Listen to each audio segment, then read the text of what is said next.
नारी तू नारायणी, ये कुल मिलाकर 4 शब्द हैं, लेकिन इसमें महिला का पूरा वर्णन है।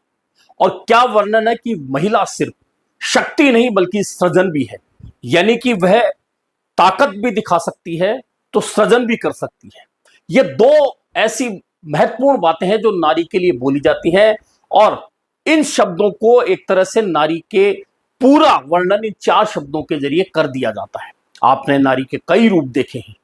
आपने मां का देखा है, आपने बहन का देखा है, आपने बेटी का देखा है, आप घर से बाहर निकलेंगे टीचर का देखा है, कोच का देखा है, राजनीति में जाएंगे आपने मंत्री, विधायक, सांसद, प्रधानमंत्री, राष्ट्रपति और बहुत सारे पदों पर आपने नारी को देखा। और हर जगह नारी ने खुद को साबित किया है।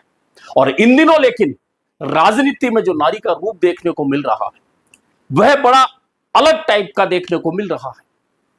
और मोदी सरकार में इस समय जो कुछ चल रहा है, इस समय समस्याओं से घिरी हुई सरकार है, और इस समस्याओं से घिरी हुई सरकार पर अगर सबसे ज्यादा हमलावर कोई है तो वह भी नारियां हैं। अलग अलग पार्टी की 4 महिला सांसद हैं, और चारों महिला सांसद ने इन दिनों मोदी सरकार के लिए जो परेशानियां खड़ी कर रखी है, जैसे ही वह बोलने खड़ी होती है सदन का माहौल अलग हो जाता है, सरकार का माहौल अलग हो जाता है। फिर जवाब पहले खोजने शुरू हो जाते हैं। और ये 4 महिला सांसद हैं।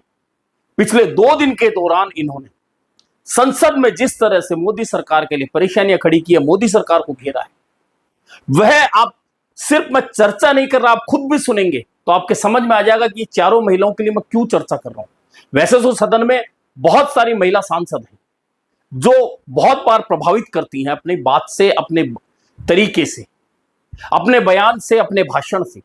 लेकिन चूंकि अभी बहुत बड़ा मुद्दा देश में चल रहा है, जैन जी का मुद्दा, कॉकरोच जनता पार्टी का मुद्दा, नीट पेपर लीक का मुद्दा, अन्य पेपर लीक का मुद्दा, युवाओं से जुड़ा मुद्दा, और पेपर लीक का इतना बड़ा मुद्दा है जिसे लेकर सरकार बुरी तरह से घिरी और सरकार को शिक्षा मंत्री का इस्तीफा लेना पड़ा। इस्तीफा लेने के साथ में सरकार को कहना पड़ा नया बिल लाएंगे, कठोर कानून लाएंगे। अब इस कानून पर चर्चा चल रही है संसद में, लोकसभा में, और लोकसभा में चर्चा चल रही है तो 4 सांसदों की मैं इसलिए चर्चा करना चाहता हूं कि इन 4 सांसदों ने जो असर छोड़ा है, चारों सांसद अलग अलग पार्टी की है, और चारों सांसदों ने, महिला सांसदों ने सरकार को जिस तरह से घेरा है, सरकार के पास जवाब नहीं बन पा रहा है।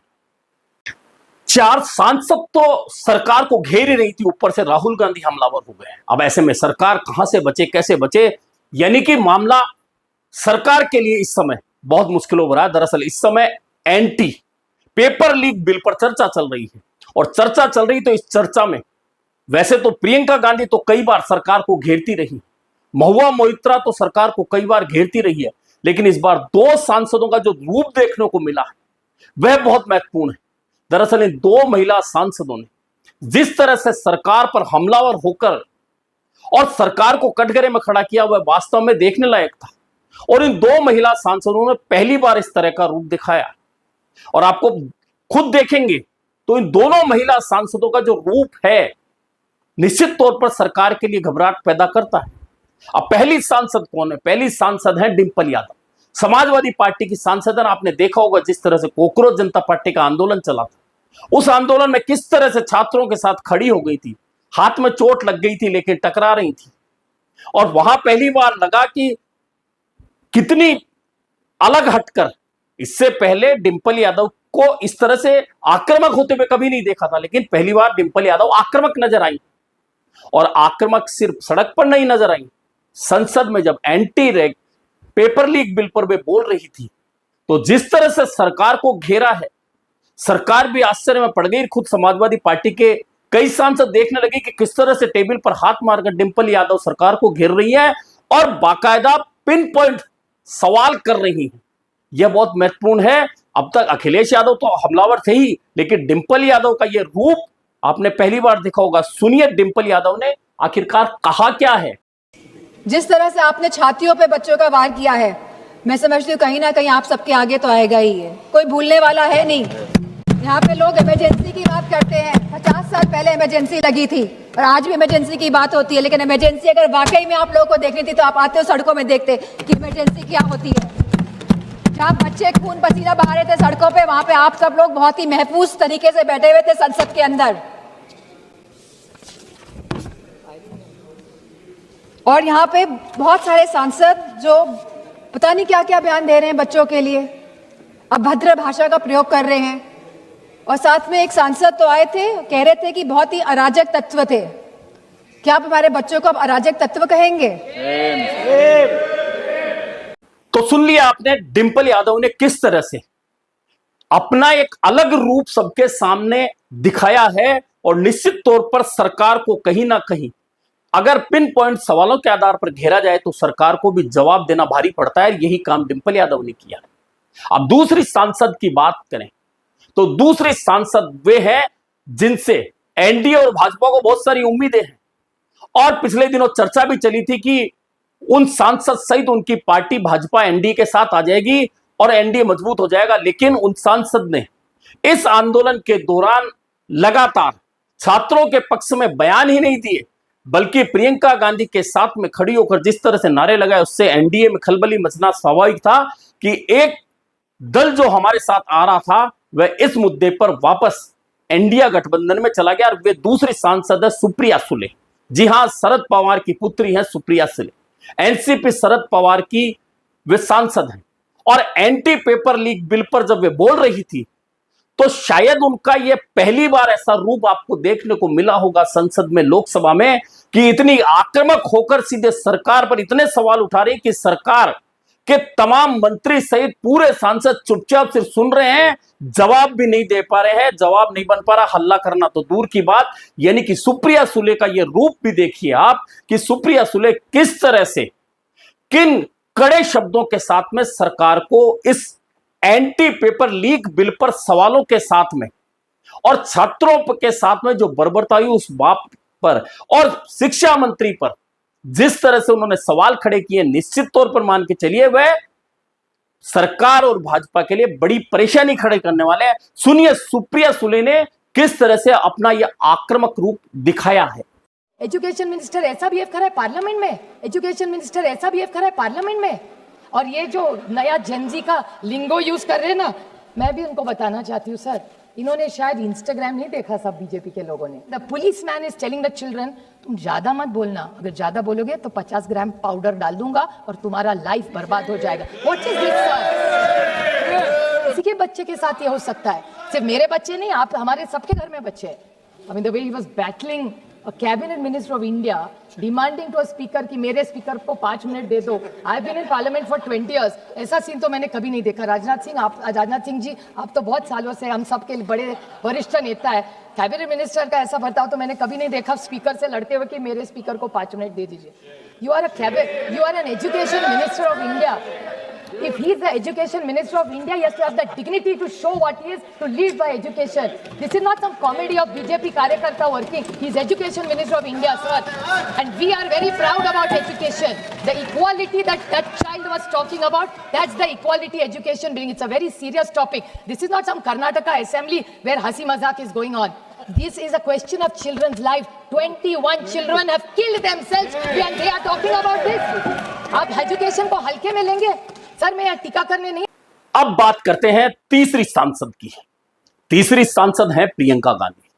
और प्रियंका गांधी वैसे तो सरकार से सवाल करने में बहुत ज्यादा आक्रामक कभी नहीं होती, सरकार को घेरने में भी कभी आक्रामक नहीं होती, लेकिन उनके सधे हुए शब्दों की वजह से सरकार कई बार कटघरे में खड़ी हो जाती है। और प्रियंका गांधी बड़े सादगी के साथ में सरकार को इस तरह से घेर लेती हैं कि फिर जवाब देना मुश्किल हो जाता है। तो सरकार उनके सवालों पर सरकार के पक्ष के सांसद खड़े होकर हल्ला करते हैं या उन्हें बोलने से रोकते हैं, लेकिन प्रियंका गांधी रुकती नहीं है और सरकार को आखिरकार निरुत्तर कर देती है। और एंटी पेपर लीक बिल पर जब वे बोल रही थी तो उन्होंने बहुत इंपॉर्टेंट सवाल ही नहीं उठाए, बल्कि खुद प्रधानमंत्री और गृह मंत्री अमित शाह को घेरने का काम किया। तो निश्चित है जब सरकार के शीर्ष के नेताओं को घेरने का प्रयास प्रियंका गांधी करेंगी तो सरकार में खलबली मचेगी, घबराहट होगी और फिर उससे बचने का रास्ता ढूंढने का प्रयास होगा। तो यहां प्रियंका गांधी ने जो सवाल उठाए और सवाल उठा के कह दिया कि यह सवाल सिर्फ कांग्रेस नहीं पूछ रही है, जब सरकार के सांसदों ने हल्ला करके कहा कि ये कांग्रेस कह रही है क्या, कांग्रेस पूछ रही है क्या। तब प्रियंका गांधी ने जो कहा, हाँ कांग्रेस पूछ रही है, ये पूरा देश पूछ रहा है, वे छात्र पूछ रहे हैं, उस समय सरकार की हालत देखने लायक थी। और सुनिए आप कि किस तरह से प्रियंका गांधी ने सरकार को घेरा है। हाँ कांग्रेस बोल रही है, हाँ कांग्रेस बोल रही है। जवाब दीजिए, जवाब दीजिए। कांग्रेस बोल रही है, जवाब मांग रही है, जवाब दीजिए।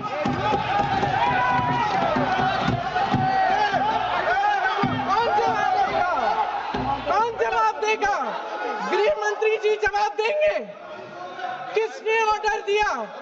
किसने ऑर्डर दिया पैलेट गन्स चलाने के लिए? किसने ऑर्डर दिया? आपके माध्यम से मैं पूछती हूं अध्यक्ष महोदय, किसने ऑर्डर दिया? प्रधानमंत्री जी ने दिया? गृह मंत्री जी ने दिया? जवाब देंगे। पूरा देश पूछ रहा है, सिर्फ कांग्रेस पार्टी नहीं पूछ रही है, पूरा देश पूछ रहा है। अध्यक्ष महोदय, देश के माता पिता पूछ रहे हैं, छात्र पूछ रहे हैं, अध्यापक पूछ रहे हैं, पूरा देश आज ये पूछ रहा है। और आपकी जिम्मेदारी बनती है कि आप इस सवाल का जवाब दें।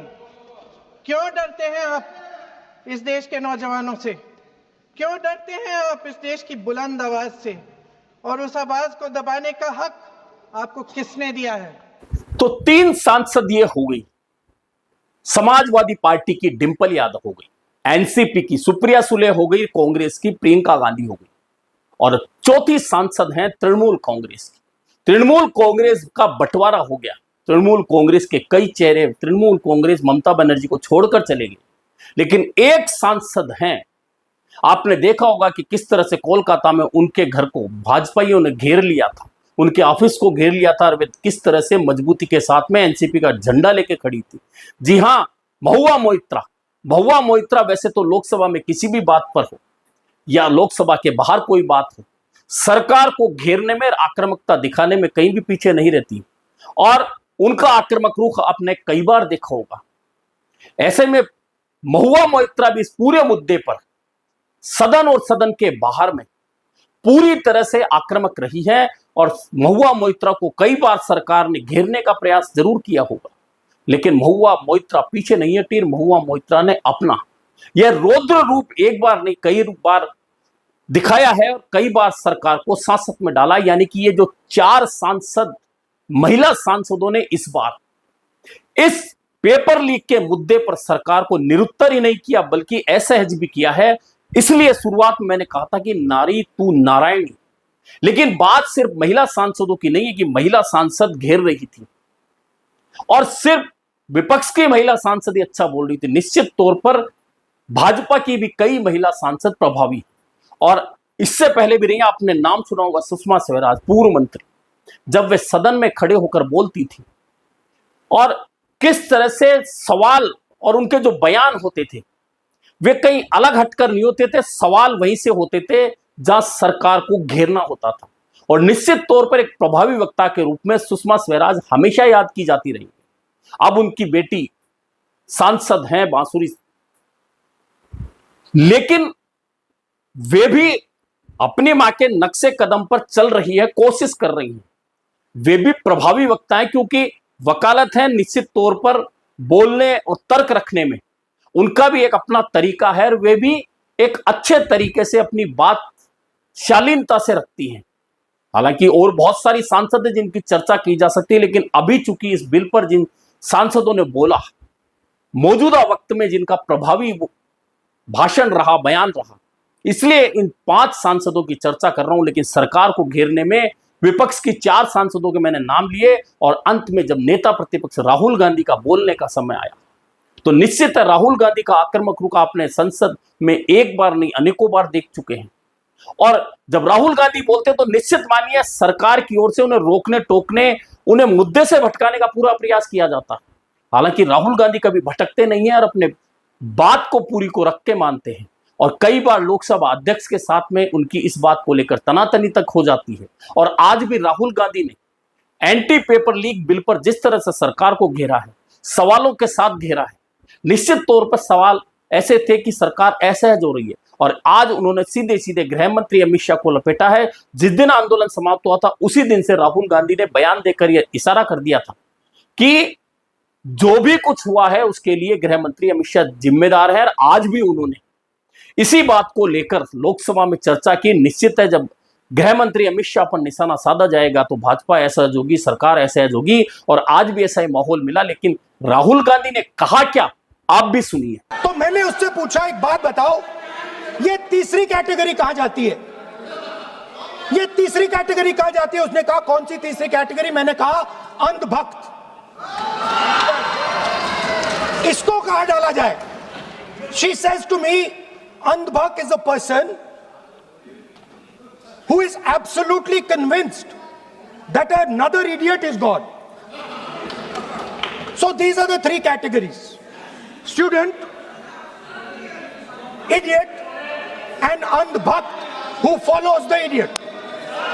तो आपने देखा किस तरह से विपक्ष की 4 महिला सांसदों सहित नेता प्रतिपक्ष राहुल गांधी ने पेपर लीक को लेकर, एंटी पेपर लीक बिल पर और छात्रों के साथ में दिल्ली सहित अन्य प्रदेशों में जिस तरह से पुलिस या व्यवहार हुआ या सरकार ने उन पर दबाव बनाया, उसे लेकर किस तरह से सरकार को घेरा है। निश्चित है सरकार के सामने इस समय बहुत सारी परेशानियां। हालांकि यह बिल है, यह बिल पास हो जाएगा क्योंकि इसका विरोध विपक्ष भी नहीं करेगा। क्यों नहीं करेगा? क्योंकि उसे पता है एंटी पेपर लीक बिल सरकार बना रही है। लेकिन बिल बनाने से क्या पेपर लीक रुक जाएगा, सबसे बड़ा सवाल यह है। और इसके बाद में सरकार के सामने सवाल यह, सरकार का जवाब आएगा।